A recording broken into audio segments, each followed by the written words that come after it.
Could be worse. Roma could be Milan at the end of this weekend. No, but in all seriousness, I'm disappointed, guys. This is one which Roma had in the first half, where they were so organized, played fluid football, executed perfectly. We saw Dybala with an excellent assist into Lukaku. Brian Cristante played a great ball. They were playing free. They looked confident. And all of a sudden, Dybala goes out and the team shut off. And I have to wonder why that happened and why the team oftentimes looks so one dimensional. To me, that's not acceptable. It can't just be reliant on one team when your whole thing is based off tactic. This is not a team like Ancelotti where they just play to the player's strength. This is one which is ironed out about being a counterattacking one, about absorbing pressure, and then in the final third about executing, which they're available to do. But I will say that's just so frustrating that without Dybala, the team shuts down, and we've seen this before. We could look back at last season's statistics where without him, Roma won like less than 50%. And it doesn't seem that Mourinho has found an answer to that yet, how to cope without Dybala, whether it's Azmoun up there, whether it's playing Lukaku isolated, that obviously doesn't work, whether it's getting El Shaarawy minutes, or even Aouar behind the strikers. There doesn't seem to be any answer thus far. And this is why, at this point in time, we do see that Roma are going to be outside of the top four. So we see Bologna, or actually, it's still Roma, tied on 25 points, but Napoli just a point before, point away. And Roma could have been within 1 point of third after this one. And that's the real disappointment. But guys, welcome. I'm Wayne Gerard. We're going to be recapping this match a little bit more, taking fan comments, looking at some stats, the starting formations, and taking it from there. I'm going to present the standings right now. So if you're coming in, we're going to take a look at what the league table looks like at this moment. Yes, Inter have been very good. They've been honestly one of the best teams in Europe, in my opinion. I really liked the way that they've approached this match. I think they've been more than strong. They've been a team which goes out every single weekend and is able to execute. And why I'm talking about Inter is there was a match, one that they've played earlier this year, where they went toe to toe, right? Inter only in the last 10 minutes, last 5 minutes. What is it? Durham, and he gets a goal. And to me, that's it's a shame that Roma can't really compete in that way, and they can't maintain this energy, maintain this power behind them. Let me know your thoughts on that as well. So, yes, we are live here tonight following this match. And also, if we look back at that screen, I'm going to pull it up one more time. There we go. I'll make it a little bit bigger. Juventus they don't stop, man. Is it just because of fitness? Did Allegri figure it out and now he knows how to play his boys? I don't know. Vlahovic he's not putting up numbers the way he did at Fiorentina, but it definitely is finding solutions for them to win. But I do think a lot of it has to do with that fitness, but they're looking good. Gatti keeps getting them out of holes. And Milan, though, that match was crazy. I don't know if you saw Luis Muriel's goal, the back heel, and was it like 90 plus 4, 90 plus 5 at that time? That was a great one. But let me check out some comments and see how people are feeling right now. I'm just going to take a look. I'm also looking at there we go, my background. And there we go. Looks sharp. Okay. So we got some comments coming in here. Mashaireo says they literally wanted Roma to lose. Yeah, there was a lot of extra time there. I'm going to guess that's because of the red cards, Zalewski, and then Lukaku's, which was crazy. I agree with Paul here. Roma were fortunate to hold on to that draw. Diogo Jackson. I have sound problems. I wonder what that could be from. I'll check my settings real quick. It shouldn't be. I shouldn't have any issue with that right now. Maybe that helps. I hope that helps. Write in a comment if that sounds any different now. But I'm going to keep going on reading these questions. Oi, Francisco makes a really good point here. Says next week, no Lukaku, questionable with Azmoun and Dybala. How does Roma figure this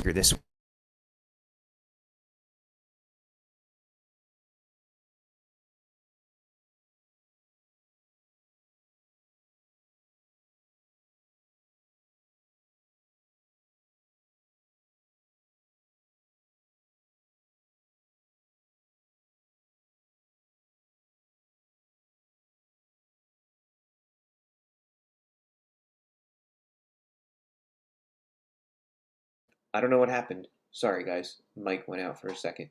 But anyway, to this comment here, it is ironic that when Roma had the opportunity to come in with a full week of rest and really give it to my other mic here, Roma had a full week of rest to ply their trade, hit the training ground, look at it from a tactical perspective where they could have ironed things out, found out ways to play without Dybala. They fail in that, and that's really mind-boggling. So Mr. Manyanga brings up a good point here. Like with the added time, it hasn't made a difference, and I don't know what that's about. Okay, so we're back here. Diogo says average players produce random results. Example, Pellegrini, another dismal performance. He does not attack. He defends with his eyes. To pass is always a nightmare. Pathetic. Ioannis says, great seeing you. Hi, Ioannis. How are you? He says, the fact that Roma has no creative output if Dybala isn't there, that's a point we spoke about coming into this, right? These tactics, a week off. You can't figure it out without Dybala. This is a player who statistically plays 70% of the time. So why is there no solution yet? And the draw does leave Roma in a tricky spot. As we look here, we could see it's tied on points with Bologna, one ahead of Napoli, who are sure to level out and have a better, what could you say, not, better 3/4 of their season than they had in the first quarter. So, okay. Anyway, we'll keep going on off of that. Llorente and Indica not working. Both are always caught napping, especially Llorente. Until the red, I was sure Zalewski was keeping his starting spot. Now that I'm sure he and Lukaku, what is that second half? I was disappointed with Zalewski. Take away the red. I think that either, like my buddy Patrick and I speak about, he needs to be loaned out or he needs to be sold. I don't know if he has it at that level to go on and compete and be a winger or be a wing back. Like, are we in agreement with like that he's just not that great at the moment? And his development has been stifled. Even last year, I didn't think he had a great season, and coming into this year, I was like, it's not great. So I think that Zalewski is probably one of the few players who have value to their name. He's a player who's still, he's not like on an expiring contract or anything. He's young. He's still regarded as being, a potential player for the future. He starts for Poland. So I think if there is an offer which comes in for Zalewski, and it's very easy look after a red card to say Zalewski should be sold, blah, blah, blah. That's the easy thing to do. It's the low-lying fruit. But if we look at the past year and a half at this point, when Roma is a team which struggles financially and there is a bottom line which needs to be made up, and there isn't time, that if it doesn't work out and then his value drops from, let's say, 20 now, if it drops down to like 5 or 10 next season, that means a lot to Roma. So I think that Pinto has to have, we always talk about honest conversations here. Pinto has to have one of those with himself and then with Zalewski going forward, because I can assure you, if you look at teams like West Ham and other EPL teams, even around France, Spain even perhaps, who plays a little bit looser, Zalewski could be an important player for them. But I don't think at this point in time that his value is proportionate to Roma's needs. I think actually his transfer fee would bring in a lot of mobility in the transfer market, whether that's in January or going into the summer. Okay, I'll leave Zalewski alone for a second. Diogo says, outstanding players make the others play around to look much better than what they really are. That is why the Dybala injury is a major issue. The averageness of this Roma squad boosted by the individual capabilities of Lukaku and Dybala. Maybe there's something to that as well. Azmoun, cool. Azmoun looked lost today. I don't know if he's not training tactically, but I tell you what, him and Lukaku just standing up there like trees in the forest, that's not working. We saw that. It was terrible. There was no substance from it. Gained a point on Milan, pulled a bit away from Napoli, and held on after a really tough game. I guess we could say that those are the bright spots, right? Roma do get a point with just 9 men on the pitch. They salvaged something for a good amount of time. It wasn't 5 minutes that Roma played like that. It was 10 minutes where they had 9 men or a little bit more. And for, I would say, more than the majority of the second half where they played with 10 men without looking at the time that Zalewski was red carded. And like Frank Zhang says here too, at least Roma didn't lose. Marco, what's up? How are you? He says, not a terrible result given everything that happened but the team has got to be less aggressive in the future. 2 red cards, excessive and uncalled for. From a Milan fan. Let's analyze this comment here from Marco. I wonder where Marco's from. He's got a nice picture there of the Coliseum, but he's a Milan fan. You coming over to this side, Marco? So I agree that the result itself is not terrible. When I think of the context, I'm really disappointed. I'm angry that the fact that Roma backtracked when they seemed to have the game in control, that the coach should have figured out how to keep that momentum going instead of lay back and then allow a team with a lot of options and a lot of different ways to hurt you like Fiorentina back in it. That to me was a mistake. And I also agree with Marco here, like, yo, we got to chill out a little bit. Paredes, I don't like seeing that. You know, it was against Nico Gonzalez. I don't want them to play in this way, which endangers the rest of the team. Like, it's maybe when we're little kids, we could say, oh, that's funny, oh, big tackle, whatever. But, like, the truth is that compromises the rest of your team's performances. And Roma need up here. We got to use up here and legs. And that's how they're going to keep on winning games. It's what's gotten them very far at this point. DJ says the first real defensive contribution Lukaku made in Roma colors, he got a red card. That's pretty funny. Thank you, Paul. It is like it's always nice to see you. Maybe I'll see you at Roma Club New York soon. Not sure the next time I'm going to be there, but I'm going to text Claudio soon. Maybe we could do like a Christmas party. If not, on the 30th is the match in Torino against Juventus, and I really, really want to see that one. I don't think I'm going to be able to get to Torino, but I'm definitely going to be holding out to see that at Roma Club New York nonetheless. Unless we're maybe away. We'll see. On some Christmas vacation. Push that like button. Yes, Diogo. 44 people in here. Guys, if you're not a subscriber, please stay with us. We do previews, post-matches, press conferences, shorts here and there. So be a friend to the channel. Barca says, could turn out to be a decent point if Roma wins the next match. Speaking about the next match, guys, keep the comments coming in. But I'm going to look at Roma's upcoming schedule, which is quite difficult. So today is December 10th, and in 4 days' time, Roma at home will play Sheriff. Coming from, where is Sheriff from? They're not Georgian. Here we go, Tiraspol. Excuse my ignorance. They're located in Moldova. Okay. Moldovan team. And then it's Bologna against Thiago Motta's side, who are neck and neck, tied for points right now. That's in a week's time. That's going to be Sunday at 12 o'clock. 12 o'clock for me. It's a nice afternoon match. You get to have a panino and a little cafe and watch that one. And then in another week, it's Roma-Napoli. So when we talk about this schedule, geez, it's Juventus following that. So we've got the obstacle that I will call Europa League group stage right now, and then 3 pivotal Serie A matches.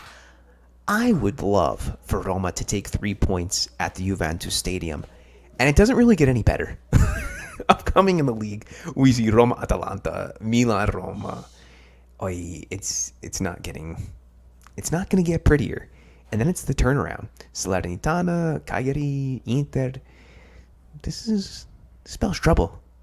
And especially if this team doesn't figure out a way to play without Dybala, let's see what's going on with his injuries, then we might have a little bit of a problem. Anyway, guys, I'll keep on going with the comments here. Let me try to find some of my other, yeah, there we go. That looks sharp. We hold the draw with 9 players against an offensive and attacking team still, says Swing King. Nice to see you. And Ben says that second half aged me 10 years. Yeah, like, this is my perspective. I'm in my kitchen making a nice stew, pasta fagioli, and I'm like just watching the computer. I'm like looking back every so often because I almost didn't want to see it. I didn't want to face the truth. Pirates of Rock says, I have no words to describe that second half. I don't know what happened to Zalewski and to a lesser extent Lukaku. Vincenzo, Jose giving the ball boy note to hand to Rui was an all-time classic Jose moment. Yeah.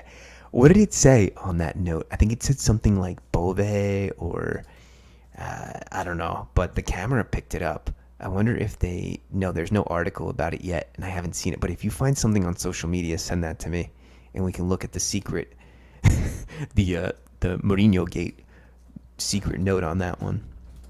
Matt checks in, says, Do you think that sitting back after the Dybala injury was a tactical change, or that our players are just that lost without him? Great question here, Matt. Maybe both.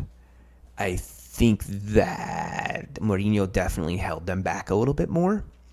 Why isn't Azmoun checking in the same way, moving the same type of dynamic, same type of sense there? Is because he's not the same player. So it's a little bit of both, that the players cannot replicate that without him. They do rely on that creativity. But to me, there's not an excuse, because your job as the manager is, you know what? When your best player's out, the guy who only plays 3 out of 4 games, you got to figure out ways to win. I know if it was my job and I said, you know what, today the kids don't really try. I'm a teacher, right? Yeah, but a quarter of the kids, they didn't try today. Okay, well, you got to get them. You got to motivate them. You got to figure it out. You got to come up with new ideas. You got to engage them. So the manager ultimately is responsible for figuring out ways to score when a player who often sometimes isn't there is not playing. So that does fall. That falls to our guy Jose ultimately.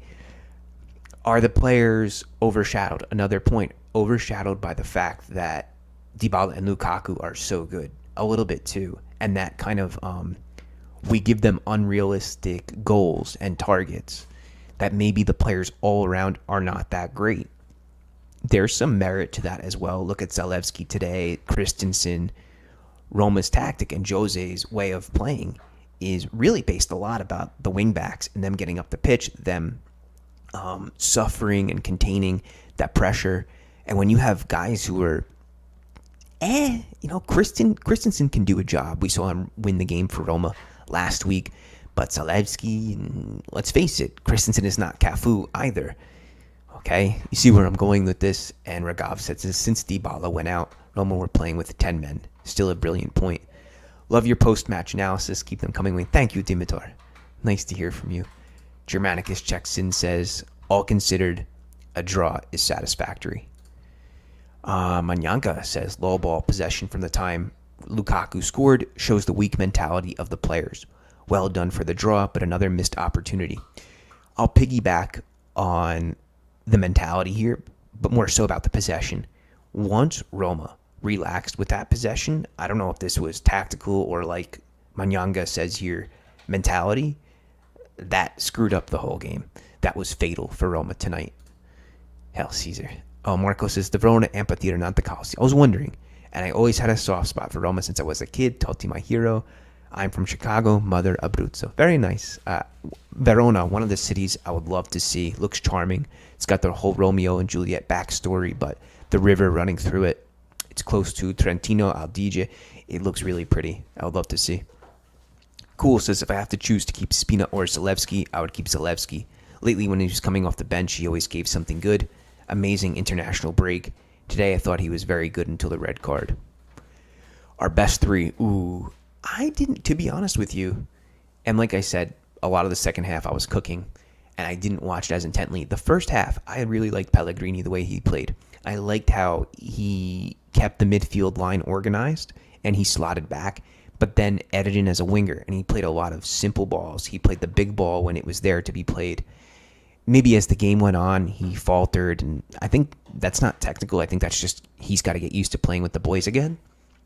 On top of that, Dybala was great. Cristante was good. And why Roma didn't keep going, I don't have an answer for you there. But the worst 3, not Rui Patricio. He was great.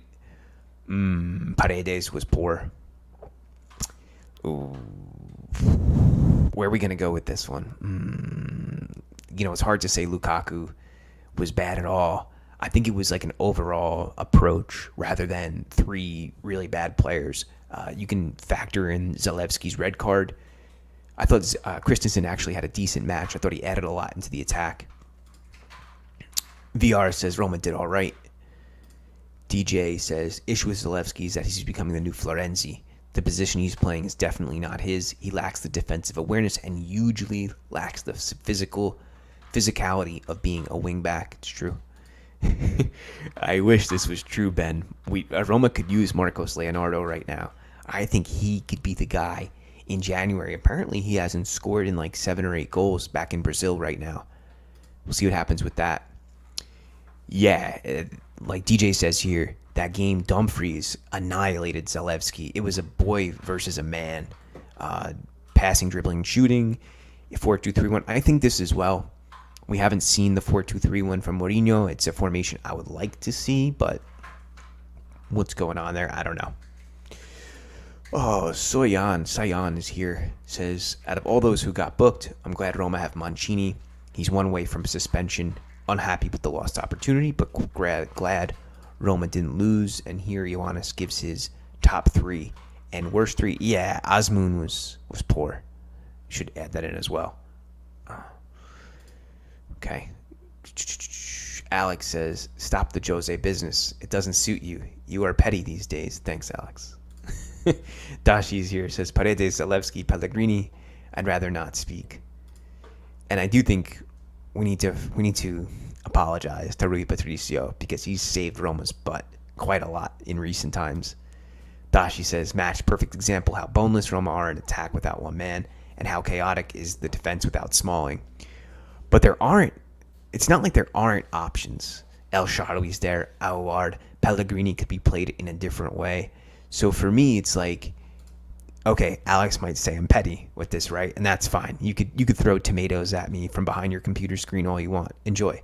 But it's not petty when the idea is that your manager is paid many millions of dollars to come up with creative solutions in order for you to score goals and control games. And if you tell me that's not true, I have to question your understanding of the match, of the game of football.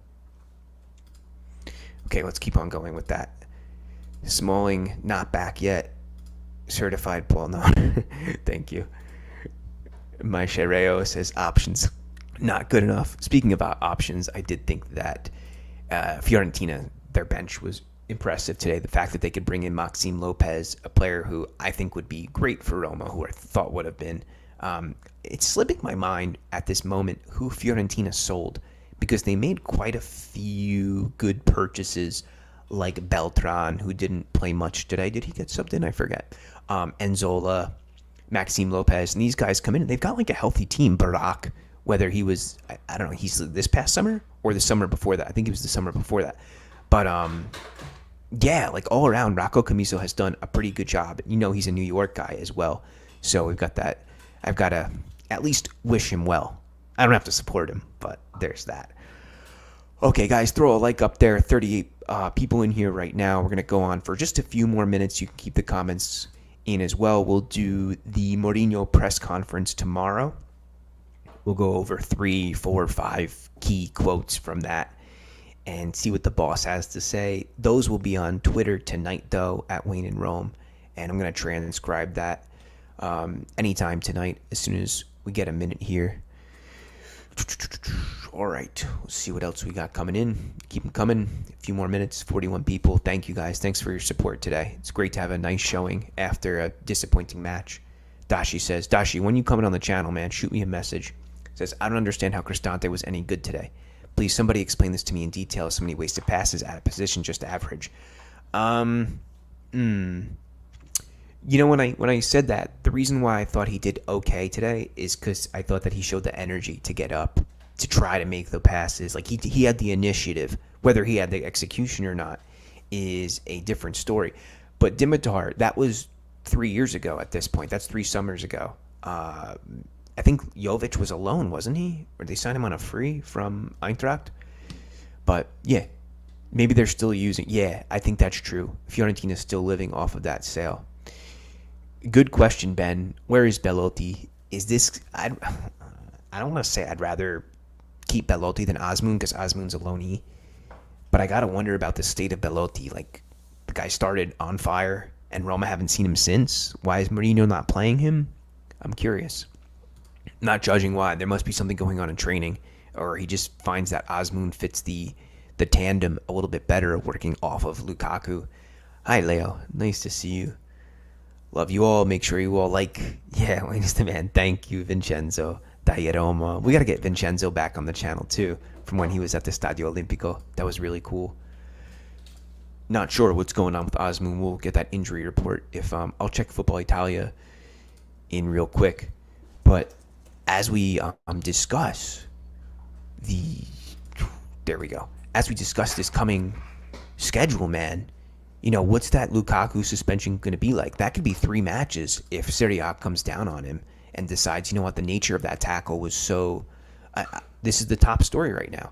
I'm looking at Football Italia. Lukaku sent off for horror tackle. That's not good. Like, the FIGC could really come down on him. That's not going to be great. So if Roma lose Lukaku, who steps in? If it's Dybala Lukaku, I think it should be Dybala Belotti. Let me know what you think. Leave a comment on that one if that's going to be the tandem. Because Belotti much more represents Lukaku's characteristics. Layoff target man, gets in the box, header, strong, than Azmoun does.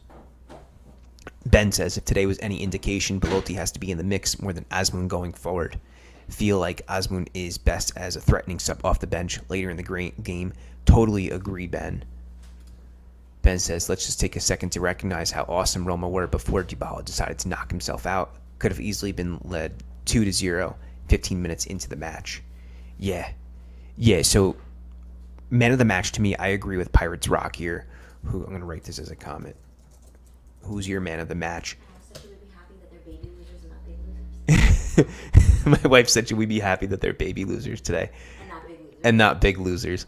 They're definitely not big losers today. They I guess the bright spot is like they held the pressure with 9 men. They suffered, but I guess if they were any worse off today, they had to really hold together there. That's all I'll say. But I always come back to this fact that why can Roma not win without Dybala? Why can they not create? Why can Mourinho not shift to something else, which in my opinion would make more sense with like Pellegrini more central as a trequartista behind, even if Belotti and Azmoun together, or El Shaarawy. I could see Pellegrini slotting in there with El Shaarawy out on the left, dragging his center back and right back far away, and then Belotti being the target guy. Like, that to me seems a reasonable option as well. Oy. Joe, I have to wonder if that's true coming into the summer, or I should say into the winter window as well. Like, could this influence the Mercato at all? Does this change what's going on in Rome, Mourinho's mind, Pinto's mind, if there's an offer that gets posted here? Okay, I'm looking at some comments posted in my post-match review, my analysis. Nothing yet. I'm going to share this real quick. This is from my Twitter, and this is people replying to what I wrote after the match. And to Dybala dependent, Fiorentina decent. They were, but Roma totally outplayed them. I guess a disagreement here. Dybala carries the team, sneezes, team catches a cold. This team has limitations. More quality needed in the playmaker role. 11-11 would be 3 points for Roma. Mourinho waiting to push El Shaarawy up, then as a left winger, and tame off Zalewski and bring in Belotti, but then Zalewski did what's unexpected from a youngin, or expected. I don't agree with that. The red card doesn't represent anything, but Zalewski went into a tackle without a ball. Yeah, so I was expecting that with that analysis, I wasn't going to make a lot of people happy, because if you are someone who's involved in media right now and you cover Roma, it's not in your interest, and this is the truth, it's not ever in your interest to criticize Mourinho because your engagement goes down. We can't talk like that, though, because the channel has to have integrity, and I can't sway my opinion just based off what's popular or not.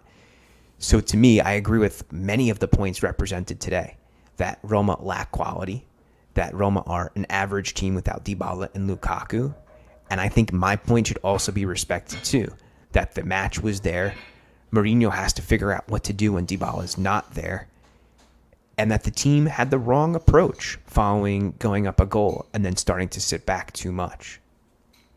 And that allowed Fiorentina, who are a swift, energetic, free-flowing team with a lot of good quality players, to get back into the game. I think that's the truth of today. We're all right. I think also my point is valid. Oh, man. So, CSPK Cats. I thought that was going to be Alward, but he's not getting the time. which we thought he would be getting this year so far. By the way, guys, if you go back and watch any parts of this show, there might be an audio issue here or there, but just fast forward like 5 or 10 seconds. I had to plug my mic back in. I'm gonna check the news one more time. No, did anyone check out that? I'll pull it up real quick. The banner that the Curva Sud posted for Mourinho. I've got it translated here. So it says, Gli occhi, the eyes, inebriated of giallorosso, the soul, l'anima, privata dal romanismo, Jose Mourinho, romanista a vita.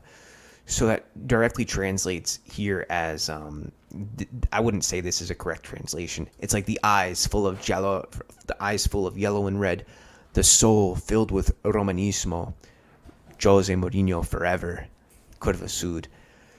And I think this is because haven't been too many managers which really buy in with the fans, which give this team a good mentality to keep on fighting. And I think that if the team didn't have the mentality that Mourinho instilled in them, I don't think there's a chance. There's not a chance out there that they could have hung in there and salvaged a point today.